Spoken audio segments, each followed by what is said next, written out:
Welcome to Hallowed Ground Storycast. I'm Anya. And I'm Alan, and this episode is about one of my favorite movies that has a terrible reputation, Kingdom of Heaven, Director's Cut. It's okay, Alan. God will understand.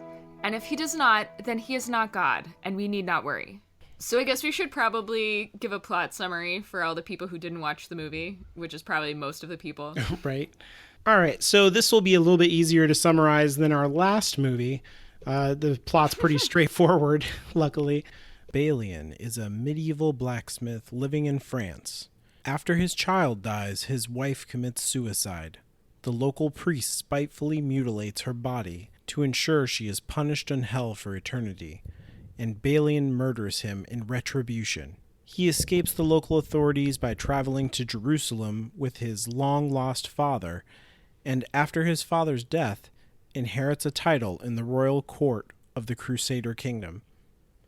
The king's sister Sibylla befriends him, and the two fall in love. The king is dying of leprosy and gives Balian a choice from his deathbed.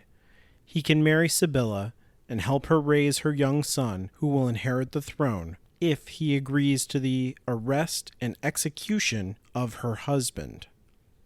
He refuses, and Sibylla's husband Guy leads the kingdom into a hopeless war with the Muslims.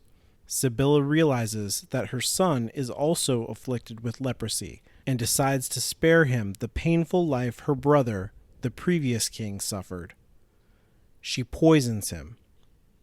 With Guy and his allies left unchecked, their immoral and ill-advised military decisions lead to a siege by the Sultan Saladin that costs the Europeans their control of Jerusalem. Balian is exiled back to France. So, it's kind of a circle. It's a there and back again. Yeah. So, a little bit about the production history of this movie. This is the director's cut, but the theatrical cut of the movie is 45 minutes shorter. And the movie cost $130 million, but it only brought in $47 million domestically.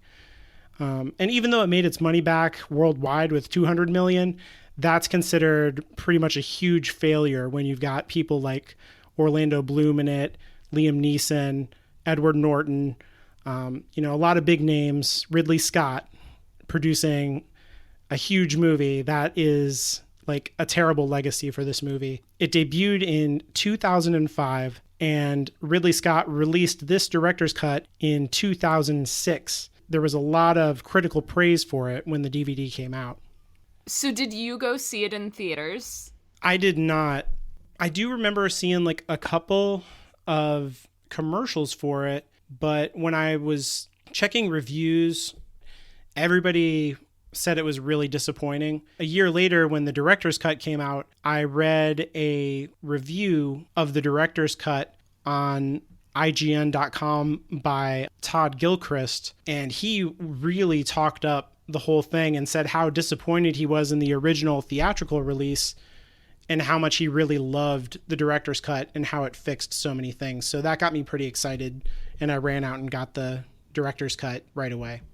I always think when I'm watching this movie, because of the director's cut, is this idea that exists in writing culture that when you go to edit your manuscript or whatever you're working on, whether it's a screenplay or a short story, whatever it may be, there's a lot of virtue laid at this idea of killing your babies or killing your darlings. This idea of subtracting from your story to make it better. And there's definitely truth to that, I think. You probably do have a lot of things after your first draft that need to be removed from the story to make it better. But I do think that you can cut too deep and fundamentally change the meaning of your story if you subtract too many things. This movie's really long and it's pretty slow and confusing, especially right up front, which is not good. Like, you want to hook people right away.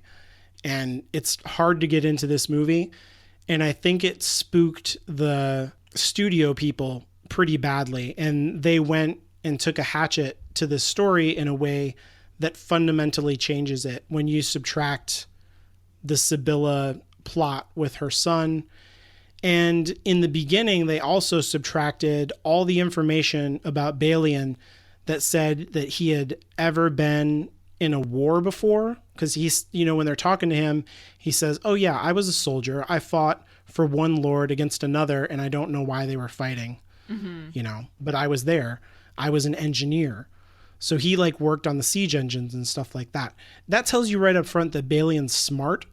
And also he's a smith. He's somebody who makes something. So later in the movie, when you see him marking out the stones for the trebuchets, when he's doing the defense of Jerusalem, you know that he has already done work like that. That is a payoff to the information that you get at the beginning. That was cut from the theatrical release. And so what it seems like is that Balian is just a blacksmith in a town who kills a priest. He doesn't know how to fight. Liam Neeson gives him one sword lesson and then dies.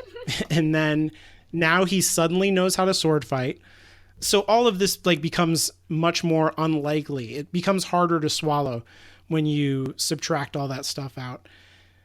And this story is a good example, a good reminder, I think, that even though it's very long, even though it's confusing, the things that they tried to do to fix the problems in this story made it a different story, and it made it a worse story.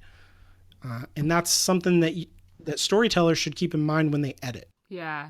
So you saw the director's cut first. Yes. Yeah. I've actually never seen the theatrical cut. I've just read about all the differences because the DVD doesn't include the theatrical cut at all. They really don't want you to see how bad it is. Ridley Scott's not very happy about what happened between him and the studio and the way that they cut his movie up. And I think that has something to do with the speed with which the director's cut was released. I think he really pushed for it. This is reminding me a lot of the most recent episode of Pop Culturally Deprived where they talked about Blade Runner, and it sounds like Ridley Scott also had a lot of issues with the studio, and there's 8 different cuts of that movie. Right. I think it's a kind of the same issue because this movie is so meditative and lacks dialogue for long portions and stuff like that, that he's asking a lot of the audience. And I think that makes studios really nervous once they've invested a lot of money in simply hiring a big name, like Orlando Bloom or like Harrison Ford at that time.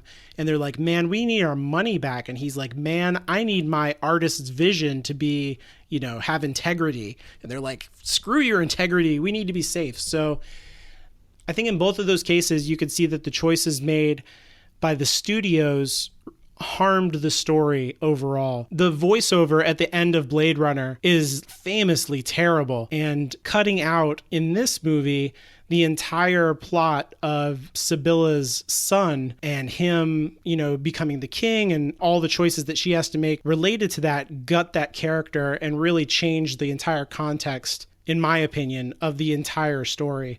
I don't know. There's a lot of fear-based decisions around money, and Ridley Scott, I think, has better storytelling instincts than the people who pay him. It makes you wonder if the studio executives even realize what they're signing up for, right? Because I haven't seen a lot of Ridley Scott movies. I've seen this one. I just rewatched Blade Runner for Pop Culturally Deprived, and I saw Alien somewhat recently. Mm-hmm.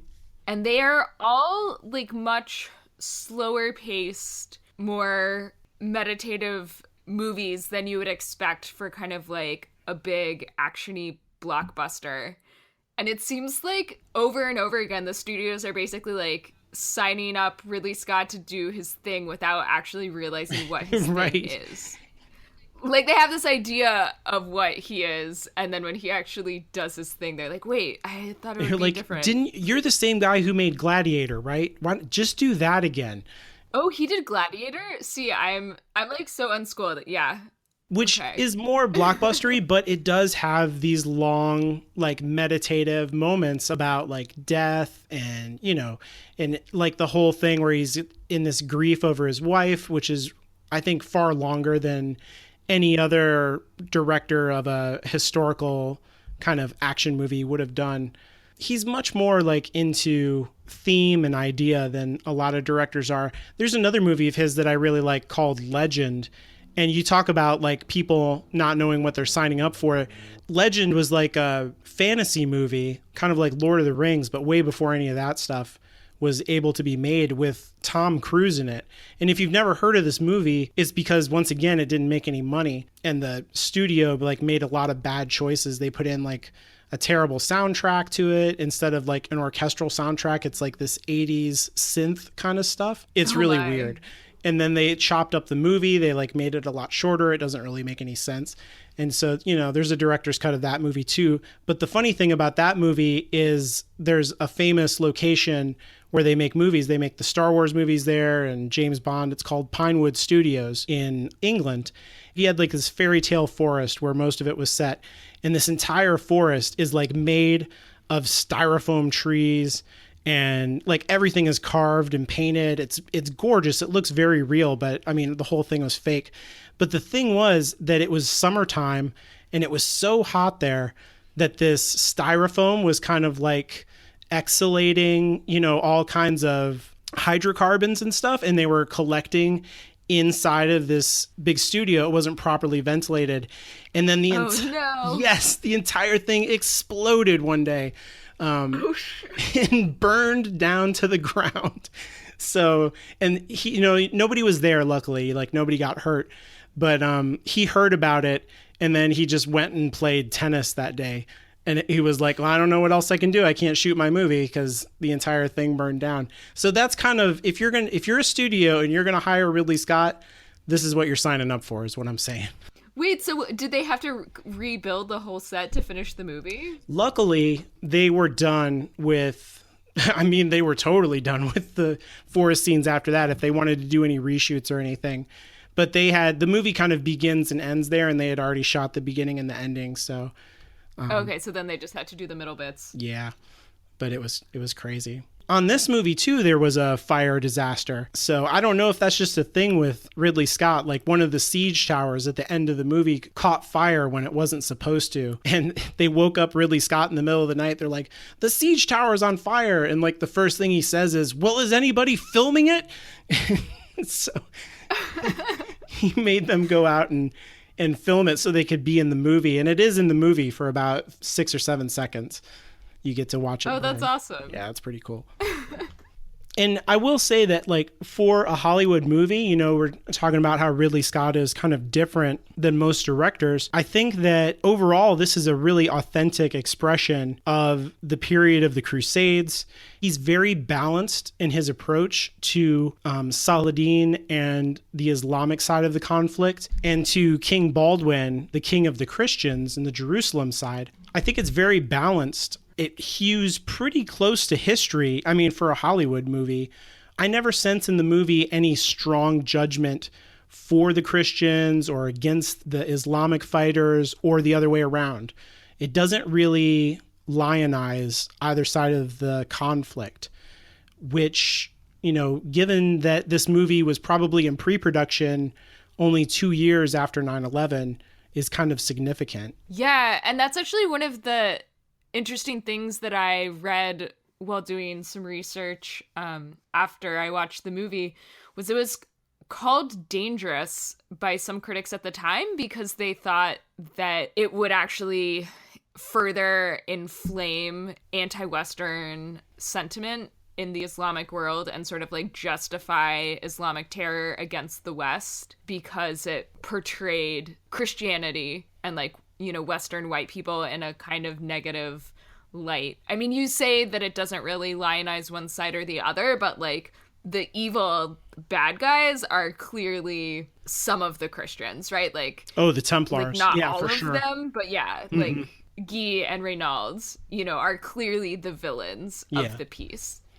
And I don't know, to me, that's just like such a bonkers criticism to level against this movie. Like, it's a movie about the fucking Crusades.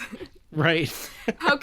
Are we supposed to like never have a movie where like the white people are ever the bad guys? Like, I don't know. I guess post 9/11 was just a complicated time for a lot of people. And it would be like, you know, if they never did watch this movie, then their assumptions about the West would be safe. It's only if they saw this movie would they turn against us?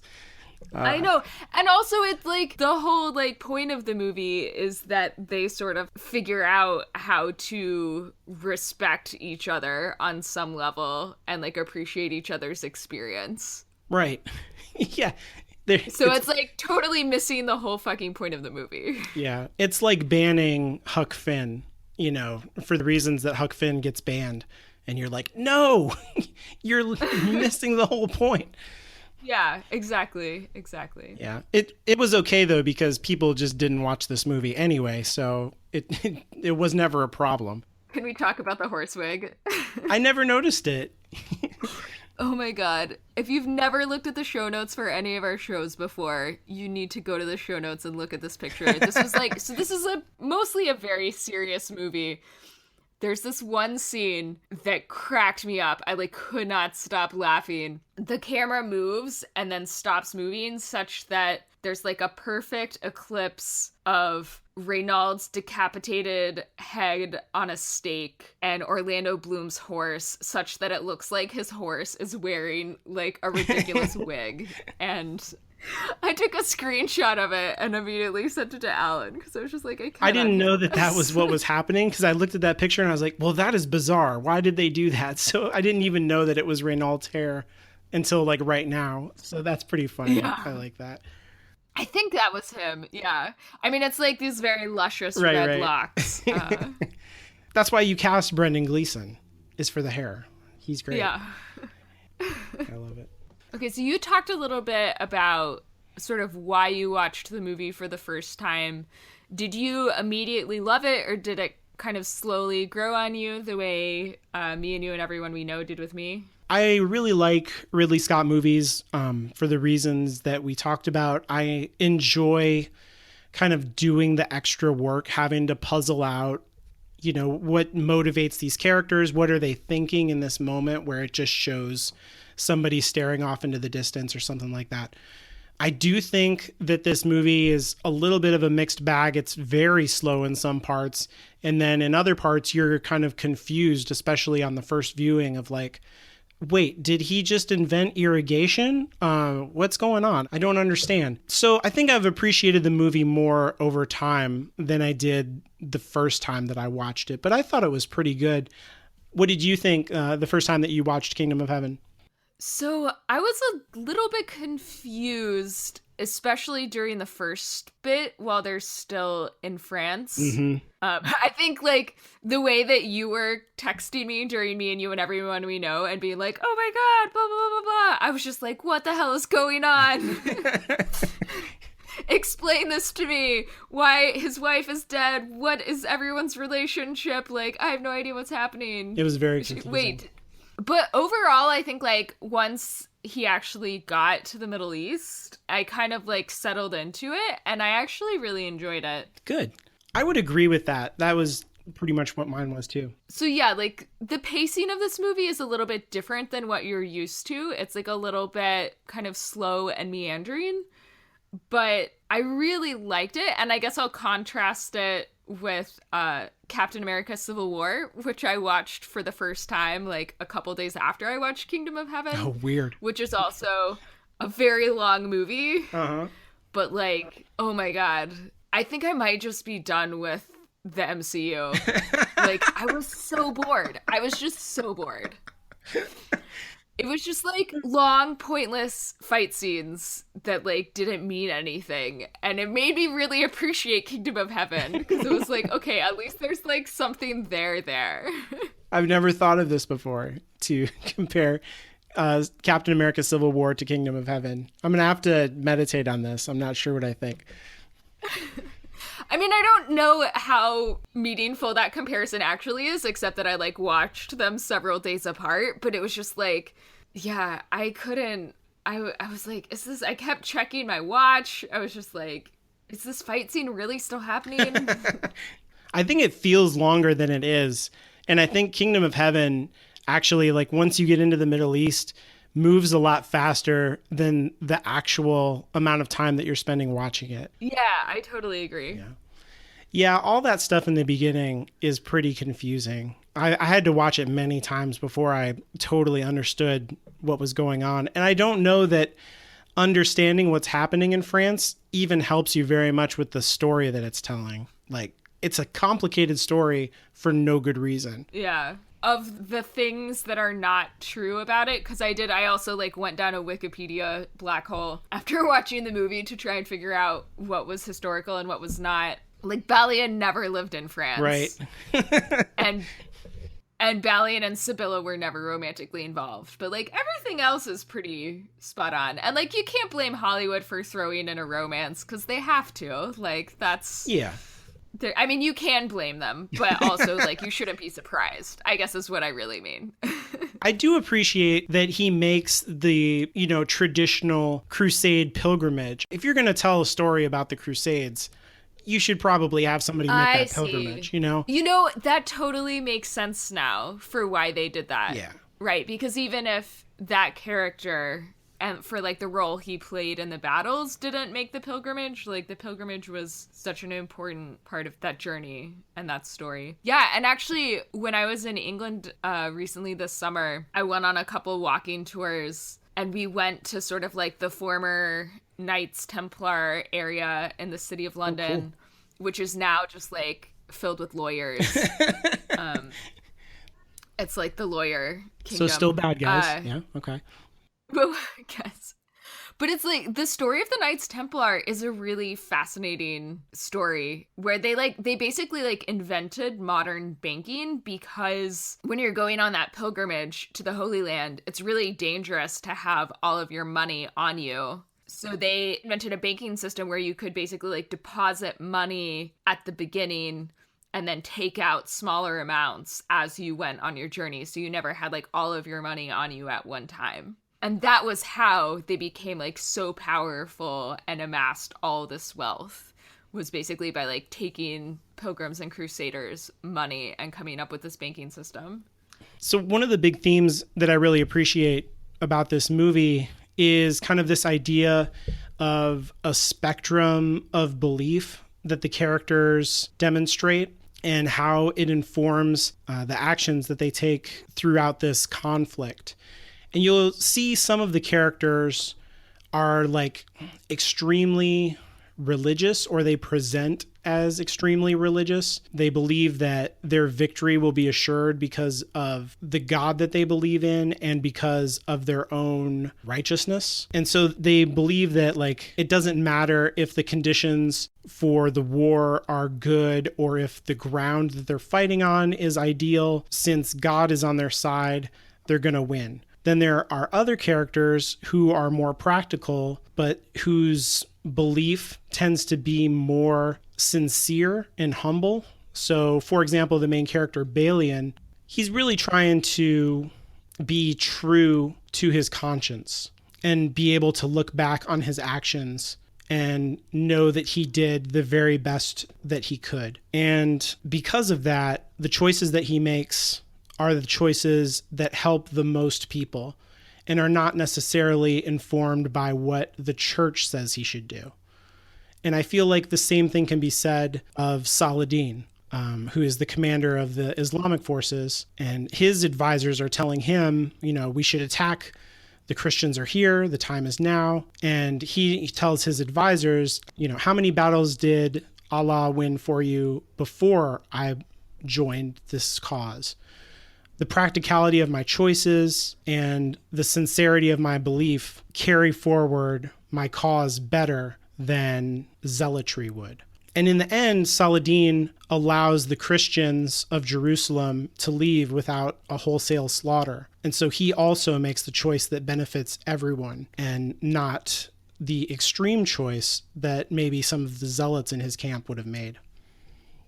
And so I really appreciate the way that the story handles that spectrum. You get on both sides of this conflict, you get people who are too invested in their religion and dehumanize the other side. But then you also get leadership that is heavily invested in its belief, but also in the humanity of everyone involved. Yeah, that's a really good point. And that's kind of one of my takeaways from watching the movie, right? Is that in this conflict and in all conflicts, right, there's two sides that are opposed against each other for some reason, but then within both sides you have like people who are more or less strategic and people who are more and less moral. Yeah. In the ways that they're willing to go after their goal. Although I think too, if we're talking about sort of Balian trying to be a moral character, we have to talk about the fact that he starts out the movie by murdering a priest. Totally. So to what extent do you think he actually regrets that? Like, do you think he regrets it at all? Like, how much is he trying to make up for that? The decision to kill his half-brother who cut off his dead wife's head so she wouldn't be able to get into heaven. It was like a very hot moment of anger, right? Like it wasn't pre-planned. And it was sort of like in reaction to, I think, some shitty thing that his half-brother said. Yeah. So do you think he regrets that? Like if Balian at the end of the movie could go back, what do you think he would do? Oh, what a good question. I honestly, like, I'm not sure how much he would regret killing his half-brother for his half-brother's sake versus for, like, all of the knights in his father's party who end up dying as a result. Right. But yeah, because the local kind of constables come after them and ambush them as a result of that. Yeah, a.k.a. Jaime Lannister comes to take him back. I didn't know that, and you texted me it when you were watching it. I was like, what? Are you serious? I've never noticed that before. I think that Balian's view of morality kind of evolves, and I think at the beginning of the story, he believes more in eternal damnation, that he's done something so bad that he can never redeem himself. And I think by the end of the story, he's evolved to a different place where he believes that the integrity of your actions count for more than the like kind of sum total of your life's actions. You know, like you said, in that moment, he was very hot and angry, and what happened. But all of the choices that he makes after he has that conversation about morality with the king are much more considered. And I think that his view of morality comes more in line with the king's view of morality, that you're going to have to give an account one day to God for everything that you did. And I think that he can say, my brother did some really terrible things. I got very angry and I murdered him. And that is an explanation that makes sense, as opposed to an explanation for the situation that he faced in Jerusalem, where he could say, oh, well, I really wanted this thing, and so I decided to murder people to get what I wanted. That's not the same thing, morally speaking. Do you know what I mean? Yeah, okay, I buy that. I think that speaks to another theme that the writer of the movie talks about in some of the DVD extras that was really on his mind when he was making the movie. His father was actually dying while he was making the script, and he would go to the hospital. Oh. Yeah, he would go to the hospital often and speak with his father about, you know, what was important to him, looking over the entire course of his life. And he was really meditating on death and thinking about it a lot. And his father would quote to him the scripture from the Gospel of Mark, Mark 8:36. And it says, it's Jesus speaking. He says, "For what shall it profit a man if he gain the whole world and lose his soul?" And that's really like what this movie is about, in that critical choice that he makes in Jerusalem, where he can be with the woman that he loves. He can be the leader of Jerusalem, basically, because once the king is dead, then Sibylla is going to be the regent, and he would be married to the regent. He would be the most powerful knight in Christendom. And his enemy, who is the one that is antagonizing the Islamic forces, would also be dead. And so ostensibly, like if you look at it from a practical point of view, you know, like kind of the trolley problem that's famous, like would you let one person die to save many, many others? That's kind of the situation that he's presented with, like kill this one bad person to save a kingdom. Yeah, it's like the train is stopped and there's a guy on one track who's shooting a gun at a bunch of people on the other track, and you can start the train to hit the guy with the gun. Right. So he doesn't shoot the people standing on the other track. It's a modified trolley problem. Yep. That's a good description because, yeah, it's not like the train hits all the people anyway. He just continues to cause a terrible problem. But he chooses not to do it. You're not diverting a train that's in motion. You're like starting a train that's in motion to kill somebody who's doing something else bad. Yep. And he would get everything that he wants. So this is a really gain the whole world. But he would basically be using the state as a murder weapon, to gain this situation. And he's not comfortable with it morally. When the king talks to him, he says, God's going to ask you, why did you do the things that you did? And you can't tell him, well, it was the most convenient thing at the time. If your heart tells you it's wrong, it's wrong. And he's like, I can't do this. And the king is like flabbergasted. He can't believe it. He's, why not? Are you aware that Guy is a big asshole? And he's like, yes, I know. But he tells him, he says, I can't live with that choice. And the king understands immediately. And I think part of that, too, is that the king is dying. And so this is also on his mind, that he will soon meet God and that he's going to need to account for his own soul. And he's not going to ask any of his subjects to do something that he wouldn't want to do in their place. And, the context of this decision, so I would think that this decision would be really infuriating to people who watched the theatrical release, because even though you can understand the morality of it and you'd be like, well, great, you made the moral choice, good for you. It feels like the perfect is the enemy of the good. Like you made the perfect choice and now people are going to die on a massive scale because of it. I think when you contrast this choice with the choice that Sibylla makes, to kill her son that doesn't even exist in the theatrical version. Exactly. Yeah. So you never get that context, because she says to him after he makes the choice, she's infuriated with him.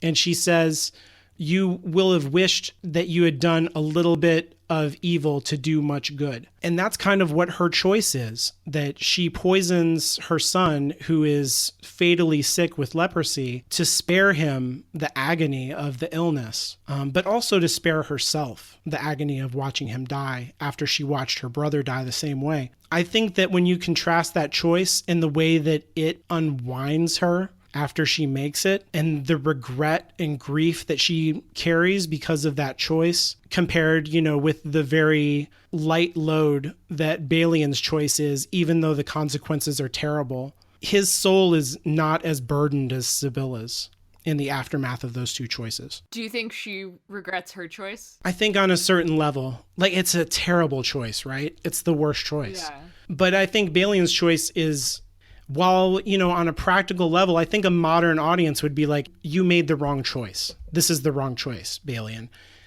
But I think once you add in that contrast, you can understand that the movie is making a more sophisticated point about the spiritual reality of your day-to-day life. Like, can you live with the guilt of having made a practical choice, even if it benefited everybody else? I think she made the practical right choice, but now she has this terrible guilt of knowing that she murdered her son. Yeah, but I mean, and it's not just to save him from suffering. It's like in the scene where she takes away the mask of her brother's face and like sees his face for the first time in years and how grotesque and disfigured it is, and she realizes that like she is disgusted by the physical body of this person who she loved. I mean, it's kind of a selfish choice because she doesn't want to have to feel that towards her son. Yes. And like it totally plays into sort of social stigma against people with leprosy and all of that, which is actually like still happening today. Yep. And is kind of a different conversation. Leper colonies are still a thing. Yeah. And I think the choice for him had an element of a selfish benefit as well.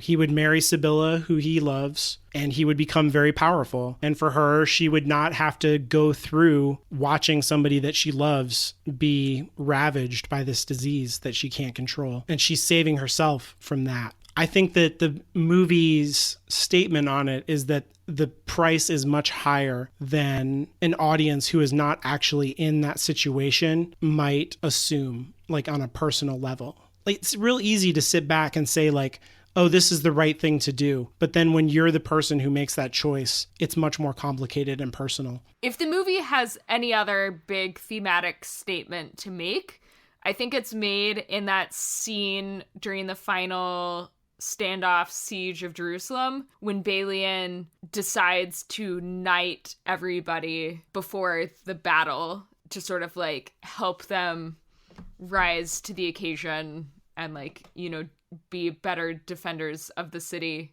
It's so good. And it kind of reminded me a little bit of the end of season 7 of Buffy. Oh, interesting. I get what you mean. That's a very cool comparison. Yeah, the like, is it a priest of some kind who sort of is reacting like you can't do this, like it's not done. Knighthood is supposed to be like something sacred for just like a few people who have like really proven themselves or whatever. And he's like, no, everyone here is prepared to die defending the city, and everyone here deserves to be a knight, and they're gonna, you know, do a better job knowing that they are a knight. What makes it real is the oath. Mm-hmm. The power of those words. And the agreement that the people make to hew to that oath, like their personal conviction, which plays back into that theme of your personal choice. Is that oath a real knight's oath, or did they write that for the movie? I've never heard that oath before, but I'll say that I'm not well schooled in like knightly orders, you know, from the Crusades and stuff like that. I know the Templars and the Hospitaliers and stuff like that, but I don't know their oaths or like anything that they would say. Honestly, I'm like not that religious, not that into like knighthood or oaths or anything, but I was like surprisingly moved when he had everyone recite it at the end of the movie. It's like kind of a beautiful thing if you forget about the whole like war death killing thing, but like right. Be without fear in the face of your enemies, be brave and upright that God may love thee, speak the truth always, even if it leads to your death, safeguard the helpless and do no wrong, this is your oath, arise a knight. I don't know. It's pretty good. I thought that was it's pretty good. I love the slap every time when they give the oath. I like that that's a part of it. Oh, it's so good. and then he slaps him in the face and that's so you remember it. Right. That's good. Do you see the connection with Buffy season 7? Like, absolutely. Is there any conversation to be had there for like? I mean, I think it's really interesting because the bishop does ask him. He says, "Does making these men knights make them better fighters?" And he says, "Yes, it does." And objectively, you would say, "Well, why is that true?" Because, you know, it's not like a video game, you know, where now they have +2 to sword fighting or something. It's not about their capabilities haven't increased. It's about their belief in themselves. Yeah, in the way that, like, in Buffy, it is a literal power that is being given. Mm-hmm. But of course, because it's Buffy, like, the literal power is the metaphor. And then here it's, I guess, just the metaphor being made literal. Huh. Yeah, I like that. I'm going to think of that every time now. I'm gonna be like, this is like Buffy. Yeah, Kingdom of Heaven is exactly like Buffy. Everything is like Buffy. Like, if you think about it long enough, you could probably do that. Yeah. There was another movie that came out around the same time that was also like trying to talk to the conflicts of the Bush administration, and also had Orlando Bloom in the main character role. Well, one of the main character roles. It was an adaptation of the Iliad called Troy. And I feel like that movie, even though it was more successful than this movie, was like much more clumsy in the way that it talked about this sort of thing, where basically that movie was like saying anybody who is religious and runs their government based on religious decisions is a complete moron. And everybody else who makes decisions like based on practical things is always going to win and is really, really smart. And it's like, wait a minute. Where this movie is like more nuanced and says, you know, like your moral choices matter. And maybe if you hew very closely to your moral center, it would be the best thing for everybody involved in whatever situation may manifest. And it's more important for people who are in charge of nations and of institutional groups to be moral than it is for anybody else. And also that, like, despite our superficial differences and reasons to fight, underneath it all, we are all humans facing the same complex moral decisions. And even though we may find ourselves in circumstances where, like, for whatever reason, we have to fight each other and try and kill each other. Like, that doesn't erase the fact that we are all still humans and we can connect with and respect each other in spite of the external circumstances that set us up to be opposed. Absolutely. I love that. That's great. Yeah, the scene at the inn where when Saladin is like walking through the royal palace and he picks up the cross that has been knocked over during the battle and then like writes it on the table. Ugh, I love that. Yeah. It gives me chills. Yeah, I guess every time. I want to talk a little bit more about Saladin. We kind of talked about the role he plays in the narrative and as far as like setting up these themes. But I'm curious how you feel about his characterization as the main person on the Islamic side, the main like non-European person in this movie. He's clearly very moral and very tactical, like very smart. Is he someone who you can empathize with, though? Like, is he a complicated, interesting character, or is he mostly just sort of like a cog in the structure of the movie? Yeah, I think that's a fair question to ask because I don't think that we get to see any vulnerability from him, which, you know, maintains like a certain distance from him that allows him to be noble and regal, but at the same time, we never really invest with him. I think I care more about Guy de Lucien than I do Saladin, even though he's the bad guy. Like, I don't like Guy, but I can understand him better than Saladin. Yeah. I think the actor did a really good job with the minimal treatment that the script gives him. Oh, yeah, he's great. And it's definitely to Ridley Scott's and like the movie's credit that they hired a bunch of Arab actors to play the Arab characters. They found like really great people who did a really great job. Absolutely. And he was very careful about choosing the actor. Ghassan Moussaad is the name of the actor who played Saladin. He was very careful to pick someone that he knew that you're not going to get up close with him. So he wanted the right look of like, you look at him and you go, oh yeah, that guy's a king. Like I can just tell by looking at him. Yeah. I think you do get some vulnerability from one of his lieutenants who he was named Ahmad. And he's the guy with the horse. And when he first lands, you think that he's the slave of the knight. Oh, yeah. But he's actually the knight, played by Alexander Siddig. I think that guy is probably the character on the Islamic side that you invest in the most. Because you get like kind of a nuanced thing from him where he's kind of a trickster, but he's also has a lot of integrity because he ends up saving Balian from being slaughtered. This movie is also interesting because it's not a time period that gets made into movies a lot, right? Like there's a lot of movies about sort of like super old stuff, the Romans and the Greeks, and I think we're sort of comfortable not really projecting our sort of like modern understanding of colonialism and power dynamics and stuff onto that. And then there's stuff from the more recent past, 17th, 18th, 19th century, and we sort of like have a framework to project our modern understanding of like colonialism and morals onto that. It was like uncomfortable and I didn't really know what to do with it, right? Because you have these white people from Europe marching into the Middle East to try and take it over. But somehow it does feel like a little bit different than the colonialism that 500, 600, 7 years later. Because like clearly the like power differential as far as like military technology and stuff was much more evenly matched now.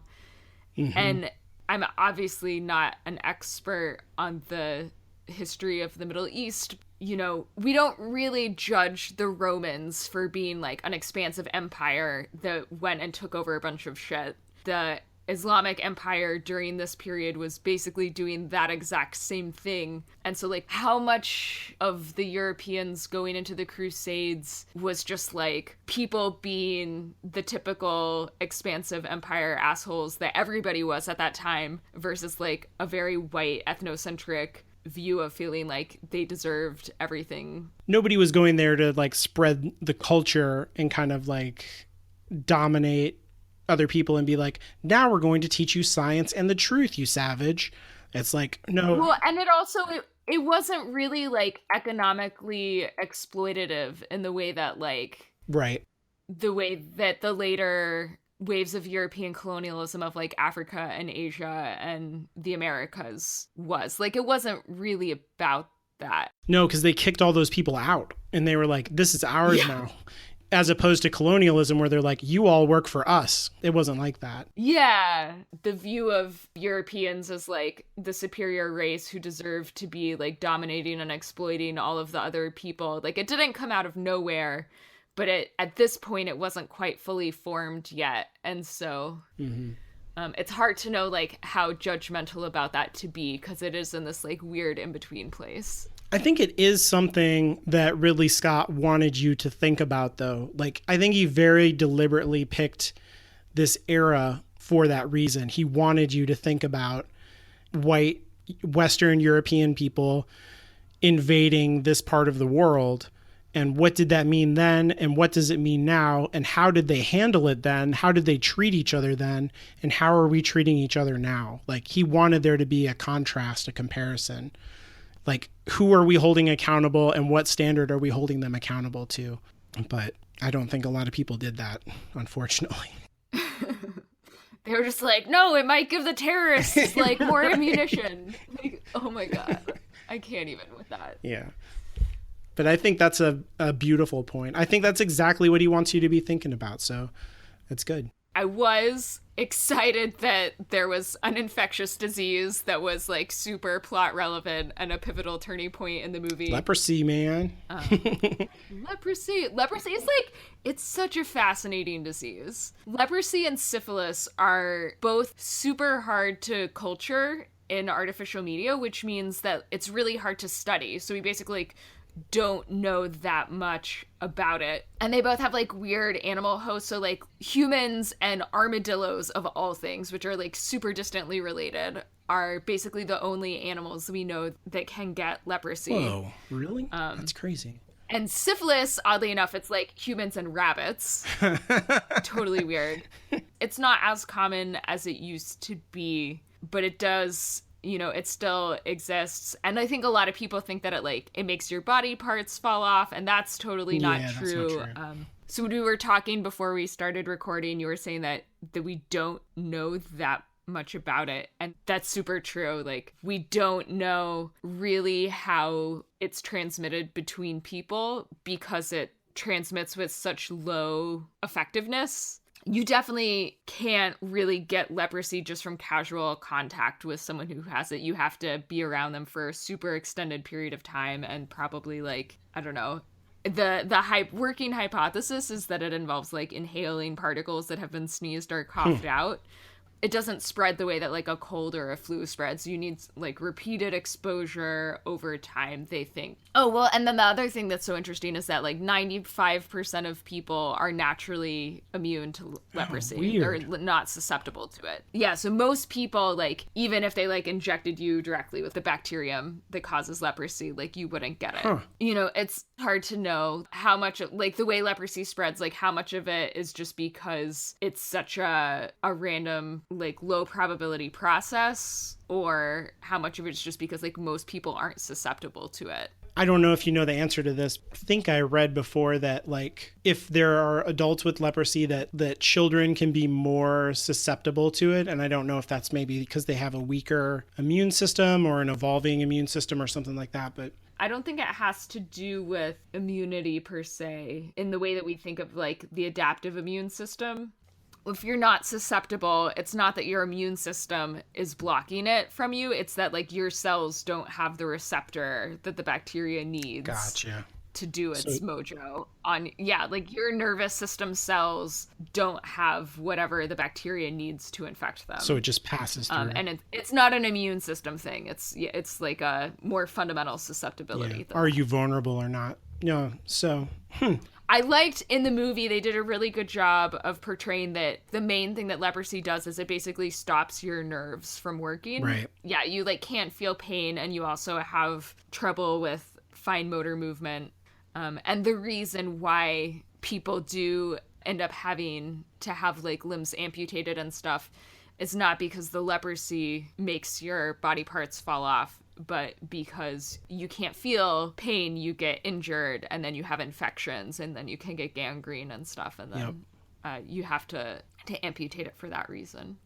And I remember the first time I watched it, the moment where the hot wax dribbles across his hand and he doesn't do anything. And I like had the exact same reaction as Sibylla.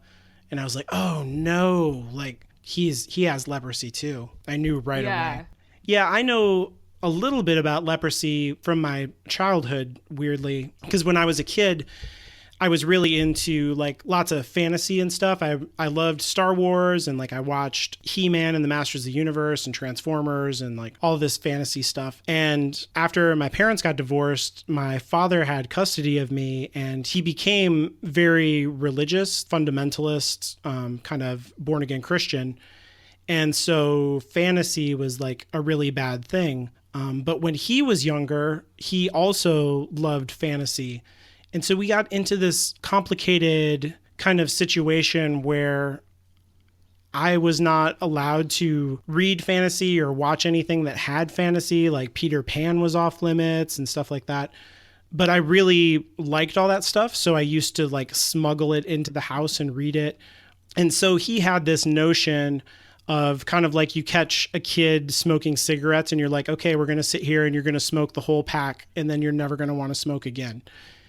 And he took his favorite fantasy series, and I think this is a little bit bent because it was like his favorite set of books, and he kept them even though this stuff is supposed to be bad. He kind of should have thrown them away. But he had these hardback editions of the Chronicles of Thomas Covenant, and he said, well, if you like fantasy so much, I'm going to read these books to you. And I was like, awesome. I'm very into this. Like all of a sudden now it's okay. But so it backfired. Well, I was excited to read them and for him to give me like positive attention surrounding this thing that I liked. But really his intention was, I think on one level, he wanted to go back to the books and he wanted to share them with someone.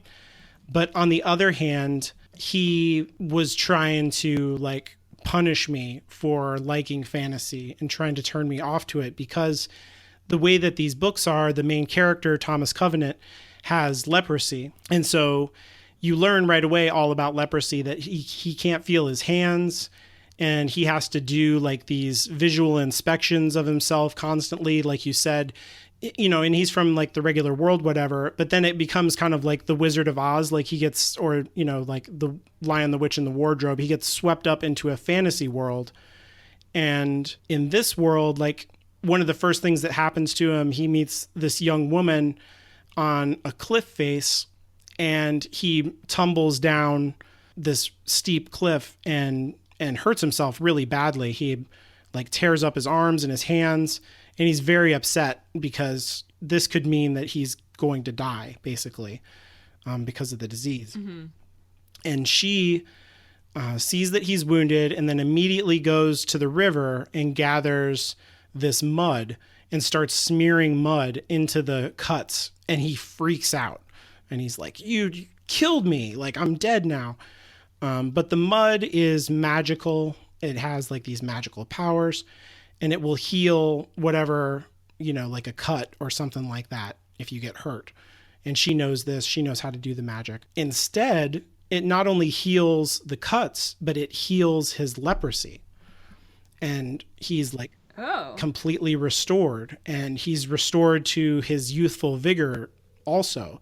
And Thomas Covenant is like a very dark person. He's kind of an anti-hero. It was a response to Lord of the Rings before a Game of Thrones or a Song of Ice and Fire, whatever your poison is on that.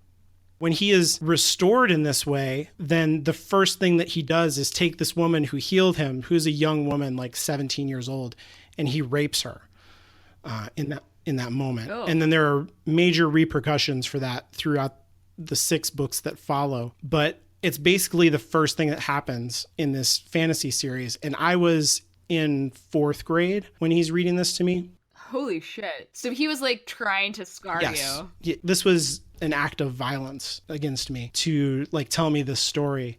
I mean, the story remains dark and gets darker from there. Like, we open with a rape, just to let you know what's coming, folks. And it gets worse.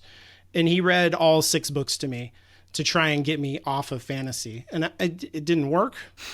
Like, those books are pretty formative to me, but like every time I watch this movie and the leprosy stuff happens, I always think of Thomas Covenant and of my father, his attempt to try and steer me away from fantasy to save my soul. So you've already touched on this a little bit, but is there anything else you want to say about what Kingdom of Heaven means to you? Every time I think about this movie, I think about the fact that I podcasted about this, and it was actually the first thing that I podcasted about.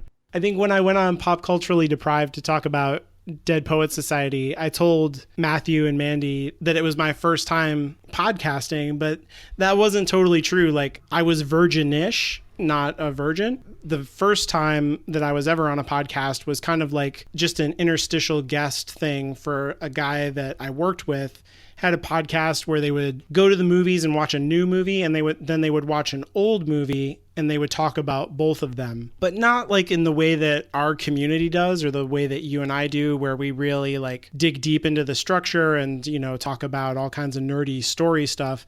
They would just be like, you know, this movie sucked and it was bullshit and that bitch was hot. Not the most enlightened kind of conversation. Anytime that movies come up at my job, like, people talk to me as if I'm IMDb. They're like, what's the actor in that one role, Alan? Like, ask Alan. He'll know. Like, who directed this movie? I mean, I do know because, like, I'm a big nerd and watch all kinds of movies and stuff.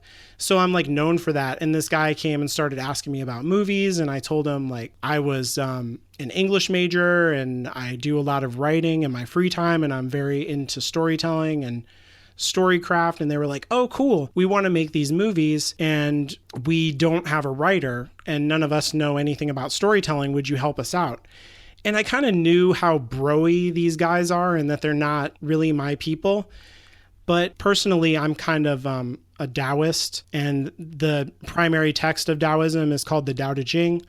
In the 27th part of that book, there's a passage that says, a bad man is nothing but a good man's problem, and a good man is nothing but a bad man's teacher. And that is kind of like a way that you could live your life where you don't go around judging people, you go around helping people. And immediately when they asked me to help them with storytelling, I was like, well, I'm the person most qualified in this facility of delivering boxes to do this job for them. And I feel like these guys have a lot that they could learn from me in terms of the way that they see the world and see the importance of storytelling. And so in a certain way, I'm kind of morally bound by what I believe to try and help them, both with the storytelling and to become better people. So that was my approach in helping these guys. And I wrote a bunch of scripts for them. And I tried to like include parts for women, and they resisted that really hard. And I explained to them why it's important. And like we made some stuff and they would make additions. Like one of the things that they added to one of the first ones was like a whole scene that opened up with a house full of African-American guys who were drug dealers. And I didn't write this scene at all. And then the 2 white protagonist characters come in and kill them all and recover the drugs and money. And I was like, okay, this is a big problem. And here is why it's a big problem. And they were like, no, it's cool. It was like a cool action sequence and it shows like it's good storytelling. And I'm like, it's not good storytelling. And this is why it's not good storytelling. So that was kind of my relationship with these guys. And they had me on their podcast because one of them really loved Kingdom of Heaven, or that's what he said. And then they were like, hey, you talked about Kingdom of Heaven with me and we're going to talk about it on our show. Do you want to come do that? And I was like, sure. And I would link to the show in the show notes, but it actually doesn't exist anymore. They took it down off of SoundCloud and they don't do it anymore. So when I got on the show, the one brother who asked me to be on, basically all that he liked about this movie was the cinematography, which is really beautiful. I think everything is really well shot and they went on location in Jerusalem and stuff. but he thought that the story was really, really boring. I think he called it a bunch of religious bullshit. And then the other brother stopped watching it after the shipwreck that gets him to the So basically before it even really got started? He like got to the good part and he's like, I'm out. So he didn't even watch the whole movie. And he was like, it's really boring and terrible. And I don't understand why you like this movie. And I was trying to do the same thing that like we do on our show and like talk about the themes. And they were just like kept interrupting and being like, that's stupid. That's not even a real thing. You're just making that up. So it was a pretty bad experience for me, like to be on their show. It was kind of humiliating. And I think I finally just gave up at the end. I was like, yep, it's a really stupid movie. I don't know why anybody would like it. And it so I just kind of stopped talking about it. But I mean, that's why I chose to do this movie on our show, was kind of because the experience was bad for me. And every time that I watched this movie that I liked, I kind of replayed that in my head, and I would like to have a better experience there to replace that. So I was like, I'll do it with Anya because she's awesome. That's so cool. Well, I'm glad we can give this movie the treatment that it deserves. Right? Replace that file in your brain with a better one. I don't think that those guys are like terrible people or anything. I think they just had like a lot of unexamined assumptions. And actually, the work that I did with them, I think it did help them because after the project that we were doing together was completed, they went and entered a film contest. They had to make an original film like in a month or something. And they made a comedy, and they, for the two primary characters, they cast two actresses from the university that they were at. And they ended up winning the comedy prize for the film festival. And the one brother told me, he said, you know, we never would have even tried to have women in the lead role because, I mean, it wasn't a love story, but you kept telling us that like women could be the main characters of like action movies and stuff like that. And we figured they could probably do a comedy too. And it worked out. And I was like, good for you, I guess. You're like, well, you're better than you used to be, but I still kind of want to punch you in the face. You've got a tall hill to climb there, soldier, but you keep going. So that reminds me, I feel like we didn't really talk about gender in this movie at all. Mm-hmm. There's Sibylla. That's about it. And then it's the Saladin's sister. Mm-hmm. I feel like her role is super small, but like still somewhat powerful and memorable. Oh, yeah. She displays a lot of courage and strength, I think, in just a very short amount of time. And I think, too, it really pushes back against the stereotype of, you know, Arab women as being completely subjugated and meek and like not self-assured at all. But yeah, there's not a lot of ladies in this movie. But I guess, I mean, if we're focusing mostly on European crusaders, I mean, it probably was a bit of a sausage fest in real life. Oh, for right? sure. Like, yeah. Although, actually, that's a good point, though. You know, that's like one of the conversations that I think people have been having recently is like the assumptions that we have about like only white people or like only men being in certain historical situations, like how much of that is real and then how much of that is just because we've been consuming media that portrayed it in a certain way. So like there's that big controversy in the movie Dunkirk, right? Mm-hmm. Because basically everybody in that movie is European descent, white. But like in the real life battle in World War II, there were a ton of soldiers from other places around the world. There were a ton of Indian and African troops who were there fighting the Nazis, and they didn't get included in the movie. And so it's like, I think people make assumptions that like only Europeans were there fighting because these popular depictions don't have any diversity. So then when the next movie gets made, there's no diversity, and it's sort of like this horrible feedback loop of whitewashing. And so like mm-hmm. I don't know how many women went on crusades or if the gender ratio was really that skewed. I did like that they included an African guy in Yeah. the original Crusader party going through Europe, because that was accurate. Like, there were African Crusaders with the Europeans. Oh, yeah. I mean, Iberia was Africans who came up through Spain, and were basically Europeans. They could speak all the languages and everything else. And yeah, totally. Those guys would have been in the Crusades for sure. That guy's great, too. I love his part. Yeah. We'll get like one woman from each side of this culture. The depiction of her nobility and strength on the Islamic side is excellent. And the way that she looks at Reynald, he's like, yes, I know. Yeah. I know I'm evil. She just has like a lot of dignity and can't be diminished by his evil. And Sibylla is sufficiently like complicated enough and interesting of a character that she carries a lot of energy in the movie. She pays for a lot of absence. She has a lot of agency, and she seems to really be in control of her own story to a large extent. And she's respected by the members of the court. And even though they understand the situation with her and Balian, nobody is ever judging her or like, oh, this slut or something like that. It's never like that. Everybody likes her and respects her and wants her to be the regent of Jerusalem. They're happy that that will happen. I don't know that I needed the romance. I don't think it really enhanced the story at all. But given that it was there because it's a Hollywood movie, I felt like the way that it was handled was pretty good. The romance is fine, and it didn't happen in real life. And actually, in real life, he was married to Sibylla's mother. So that's weird. But whatever. It's okay. They're not... I think he's older than her. Yeah, they're not alive to see it and feel squicked out by Right. it, so... Nah. So have you recommended this movie to anyone who's not me? And what has your experience with that been? I think in the Buffy episode, I talked about my roommate at the time, Nick, who had to watch Buffy in order to date his now wife. And I had him watch this movie before. He really liked it.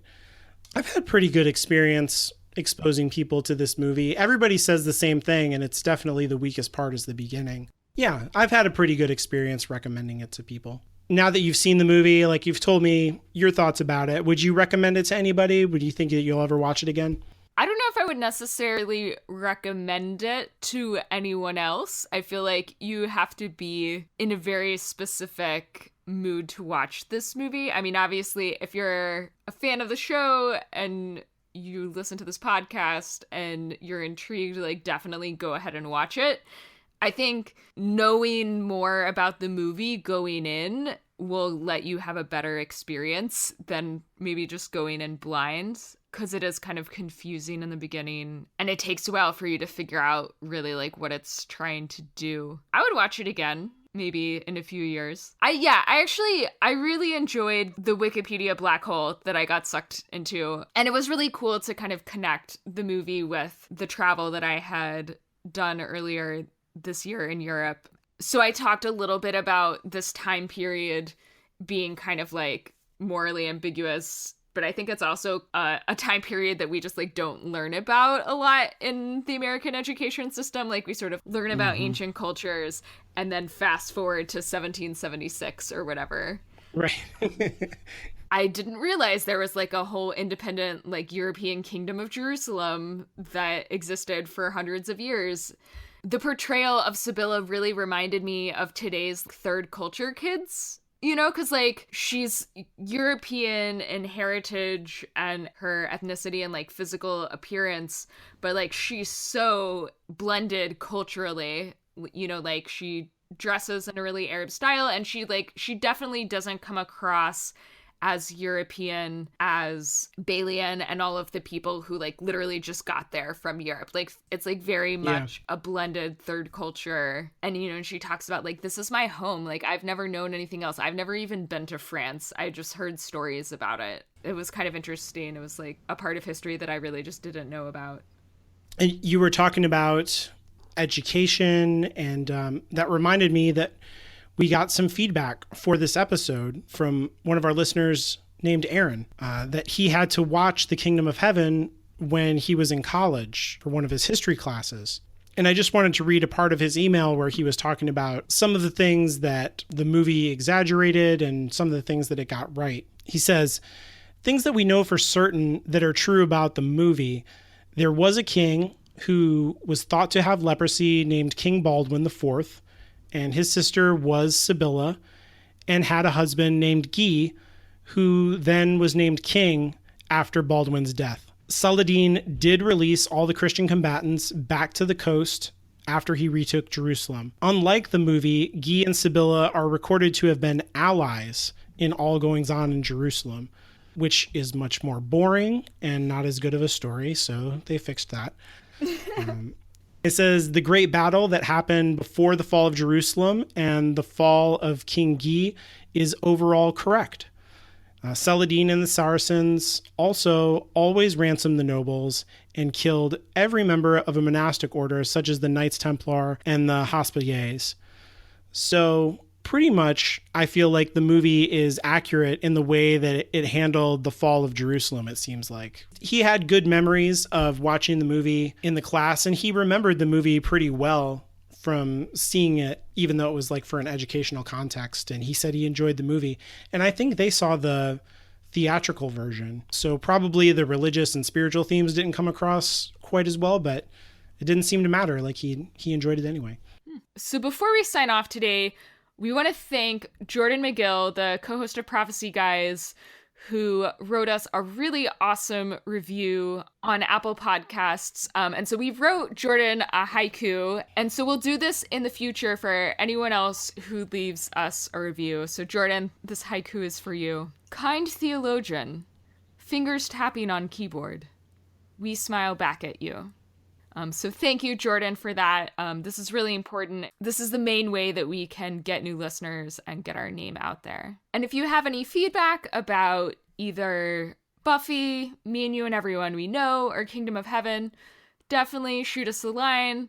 We'll probably have a mailbag episode coming up soon with a special guest. So if you want to be included with that, send us an email or a message on Twitter. I'm Anya, and you can follow me on Twitter at StrangelyLiteral. That's strangely, then Literl.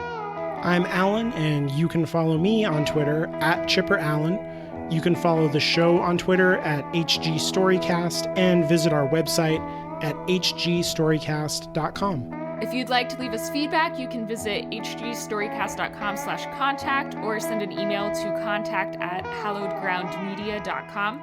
And join us next month for our episode on And the Band Played On, which is a movie that literally changed the course of my life. It's about the emergence of AIDS in the early 1980s in the US. So if you're interested in watching the movie, getting the whole story in 2 hours, you can watch that on HBO. Or you can read the book, which I think is a much longer, more complete, and interesting story, but it is quite the investment. It's a work of serious journalism. I haven't watched the movie yet. I know that you just recently rewatched it. I gotta watch that movie, but I did read the book. Well, I listened to the audiobook, which actually, if you get it on Audible, even has some additional material with it, some interviews with the people involved, and it was interesting. And the book is like a really impressive piece of journalism. Yeah, impressive is the right word. Impressive work of journalism. Yeah, so definitely join us next month. Hallowed Ground Storycast is a Hallowed Ground media production and is produced under a Creative Commons non-commercial share-alike license.